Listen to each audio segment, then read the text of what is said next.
since I've been back to read a little bit more of the book. Sorry about that. I actually lost my voice for a little while.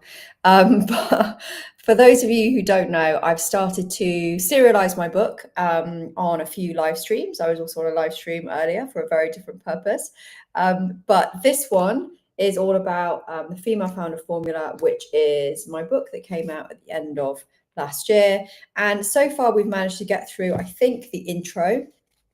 And we're going to dive in now to the main parts of this book, which is surrounded by or it is built around principles, essentially. So 7 purpose principles that I believe all founders need to adhere to in order to achieve growth, sustain that growth, both from a business and a personal perspective. And the first one of these is commitment. So principle 1, essentially chapter 1 of the book, is around commitment. And this is what I've termed the foundations chapter, because without this, I really feel that any business that's put together, launched, started, or even any campaign or any idea, without these principles really kind of lacks sustainability, and will probably be something that you need to go back and check in on regularly. I start every chapter with a quote. This one is from good old Tony Robbins: "The only limit to your impact is your imagination and commitment." And I started with a story of how I found my commitment. So I'm just going to read from here. And as always, if you want to add any comments or thoughts, please do so in the comments box, and I will come back to you after I've finished this reading. We'll be here for about another, 8-9 minutes or so. So here we go. Chapter 1, commitment. Hi, I'm Ali, and I'm just a mum. I couldn't believe the words I was hearing. It was a Wednesday morning in Midtown Dubai, 2015, and I just started a photography class. I was in the depths of maternity leave with baby number 1, struggling to remember what a laptop even looked like, let alone my password to it. I needed a break and a bit of reality. And this was my attempt at it, and it seemed I was not alone. I knew Ali, and I knew full well she wasn't just a mum. She was the ex-president of the private banking arm of a huge global bank in Sydney. She'd moved halfway across the world with 3 young kids and set up home in the UAE. She'd run marathons to raise money for autism. She was fun and smart and creative. But she also, at that point in time, could not for the life of her find a job she could get stuck into in her new location. So to her, she was just a mum. That was how she felt about herself, in her own words. And I was furious for her, for us all, because that morning she wasn't alone. My husband bought me this camera and I don't know how to use it. So here I am. My kids are at school and I wanted to do something different with my time. Alongside Ali's and my own modest introductions, there were others. Maybe the poor tutor guy, a guy in his 20s, was just as sad and shocked by what he was hearing. And to this day, I will be very grateful for his next question. Without it, I probably wouldn't be writing this book or reading this book to you now. So what were you before you were just a mum? He asked. Without it, and our replies revealed hidden truths. I was head of HR for a bank. I had my own business back in Scotland, but had to leave it behind when we moved here. I was an award-winning PR director. I worked in mergers and acquisitions for over 20 years. The accolades and expertise just kept coming. And as for me, well, I added that I would be returning to my advertising career in Dubai when my maternity leave ended in 2 months' time. At the end of the session, when we'd all learned our exposure from our aperture and our flash from our f-stop, I was swamped. How did you get into advertising in Dubai? What company do you work for? Are there any roles you know of? If I give you my CV, can you pass it on?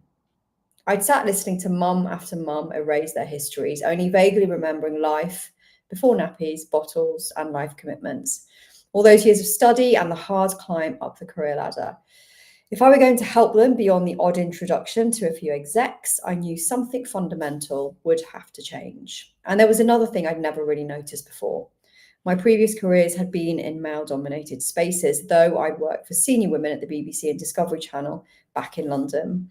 But when I thought about it, these top women were very few and far between, at times even feeling tokenistic or like the odd ones out. Sometimes there was a moment when something hits you like a truck. You wake up to a reality you can't see. And from then on, everything is different. There are only so many ways to keep your soul alive if being a homemaker or in a caring role isn't your ultimate dream, but you seemingly have no other options available to you. Kudos to anyone who can commit themselves to that. It is not the easy choice, but underneath it all, the women I saw that morning were, just like me, souls fighting for more recognition, more engagement, more challenge, more, dare I say it, purpose. It wasn't right that these women felt redundant. It wasn't right that they were being ignored, overlooked, discounted just because they had other responsibilities and couldn't do standard hours. It was not right that industry was missing out on their years of hard-won experience, expertise, insight, and talent. I looked at my then 7-month-old daughter and knew this needed to be different for her sake, for her future. I remember the exact moment when I decided I was going to take this on. Something in me just snapped. And from that moment on, I couldn't not do something about it. This was my beginning, and it wouldn't put me down. So let's zoom out for a second. Okay, let me just make clear that we're talking about the year 2015 here.